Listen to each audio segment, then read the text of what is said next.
In an age of steel and aluminum, it was an anachronism, a machine built of plywood and glue, a throwback to an earlier era of aviation. German intelligence laughed, dismissing it as the wooden wonder, a flimsy curiosity.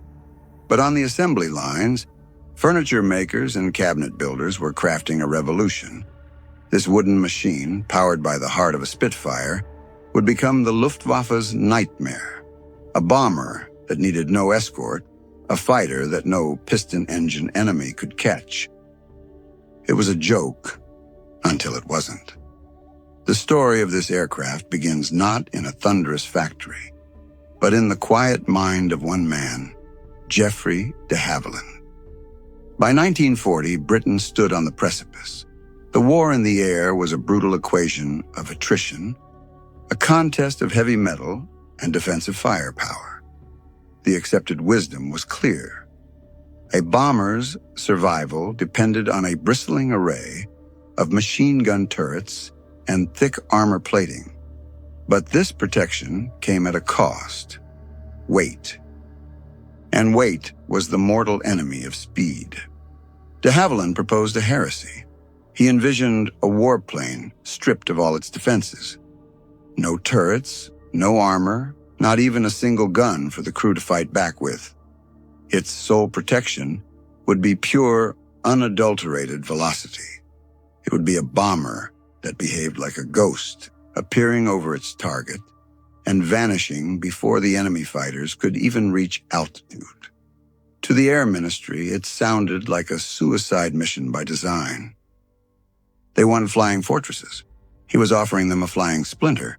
But de Havilland's vision was rooted in a deeper, more profound logic. Strategic materials like aluminum were the lifeblood of the war effort, and Britain was bleeding. Every sheet of metal was precious, earmarked for the Spitfires and Lancasters that were the nation's shield and sword. De Havilland's radical solution was to turn to a resource Germany could not blockade: the forests of Canada and the workshops of Britain. His aircraft would be born of wood. This was not the primitive construction of the First World War.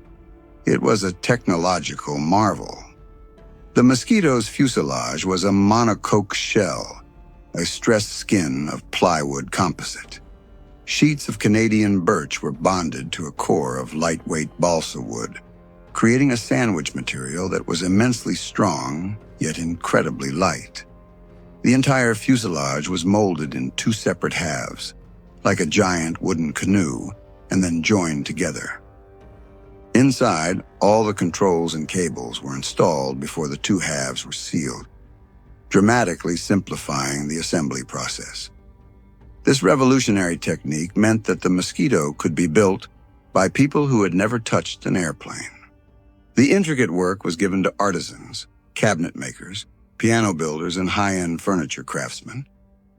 And for that, de Havilland turned to the jewel of British engineering, the Rolls-Royce Merlin engine. He fitted not one, but two of these legendary power plants into his wooden creation. It was the same engine that gave the Spitfire its grace and the Lancaster its strength. The fusion was alchemical. The raw power of 2,400 horsepower was unleashed within a structure that possessed an almost perfect aerodynamic profile. Its smooth, rivet-free wooden skin slipped through the air with astonishingly little drag. When the prototype first flew in November of 1940, the results were beyond staggering. It was faster than the production Spitfire sent to escort it. The test pilots were euphoric. It handled not like a bomber, but with the sharp, nimble grace of a fighter. The Air Ministry's skepticism evaporated, replaced by frantic urgency. They had a war winner on their hands. In Berlin, the initial intelligence reports were met with contemptuous amusement. Hermann Göring, a man who equated military might with monumental steel, saw the wooden wonder as a sign of Britain's desperation. His top aces, men like Adolf Galland, were masters of a sky dominated by their formidable Messerschmitt, Bf-109s, and Focke-Wulf 190 fighters. The idea of a wooden bomber outrunning them was preposterous. They nicknamed it the Flying Wood Barn, a testament to its supposedly crude construction. By 1942, the first operational squadrons were ready. The joke was over.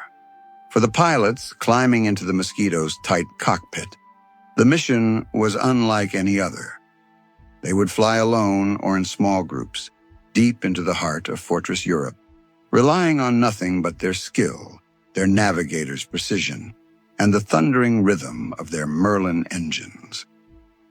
They were a new kind of hunter, and the Reich was their hunting ground. The first true test of this radical philosophy came on September 25, 1942. 4 Mosquitoes took off from England, their destination a single, heavily guarded building in Oslo, Norway, the Gestapo headquarters. The mission demanded surgical precision. Flying at treetop level across the North Sea to stay below German radar, they navigated by stopwatch and map. They roared into the city at near rooftop height, their sudden appearance sowing utter chaos. The bombs struck true, crippling the administrative heart of the Nazi occupation in Norway and demonstrating to the world that no target was safe. But it was on January 30th, 1943, that the Mosquito truly cemented its legend. On that day, Hermann Göring was scheduled to deliver a major speech in Berlin, an event broadcast live across the Reich. Just as the Reichsmarshal began to speak, the air raid sirens wailed across the capital. 3 Mosquitoes, in a display of supreme navigational skill and audacity, had made a daylight run into the most heavily defended airspace in the world. They dropped their bombs and vanished, leaving Göring humiliated, and the propaganda broadcast in tatters. The raid itself caused minimal physical damage, but its psychological impact was immense. The Flying Wood Barn had slapped the face of the Third Reich in its own capital, and there was nothing the vaunted Luftwaffe could do about it. The German High Command was now forced to confront a terrifying reality. Their best piston engine fighters, the Bf-109 and Fw-190, were simply not fast enough to reliably intercept the Mosquito at altitude. German pilots would describe the sheer frustration of a chase, seeing the sleek twin-engine shape of the Mosquito ahead, only to watch it slowly but surely pull away, an untouchable phantom. The aircraft's versatility became its greatest strength. The original unarmed bomber concept quickly evolved. The fighter-bomber variant, the FB Mark VI, was fitted with 4 20mm cannons and 4 machine guns in the nose, plus the ability to carry bombs and rockets under its wings. These Mosquitoes became the scourge of German ground forces. From the deserts of North Africa to the hedgerows of France, they were masters of the low-level strike, hunting trains, convoys, and V-1 launch sites with a lethal efficiency. Other versions were adapted for high-speed reconnaissance, their cameras capturing vital intelligence from heights and speeds that made them virtually immune to interception. As a night fighter, equipped with early airborne radar, the Mosquito became a deadly predator in the dark skies over Germany, stalking Luftwaffe bombers that were attacking British cities. And in its role as a pathfinder, it flew ahead of the main bomber streams of Lancasters, marking targets with flares to ensure the accuracy of massive raids on cities like Hamburg and Dresden. The Luftwaffe scrambled for a response. They created specialized high-altitude interceptors, like the Focke-Wulf Ta-152, and rushed the development of their own fast twin-engine fighter, the Me-410. But these were stopgap measures.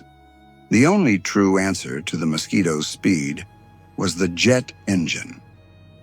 The Messerschmitt Me-262, the world's first operational jet fighter, was the one aircraft that could finally catch and destroy the wooden wonder. Yet by the time the Me-262 appeared in significant numbers, it was too late. The war was already lost for Germany.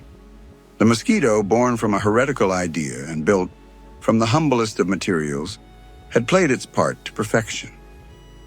It was an aircraft of stunning paradoxes. A bomber with the soul of a fighter, a wooden frame that housed the pinnacle of engine technology, a weapon of war crafted by makers of fine furniture. It proved that in the crucible of conflict, ingenuity could be more powerful than brute force, and that sometimes the most revolutionary ideas are the ones everyone else laughs at first. From Burma to the Pacific, from the skies over Berlin to the fjords of Norway, the de Havilland Mosquito left an indelible mark on the Second World War, not as a flying wood barn, but as the versatile, lightning-fast legend that the Luftwaffe could never tame.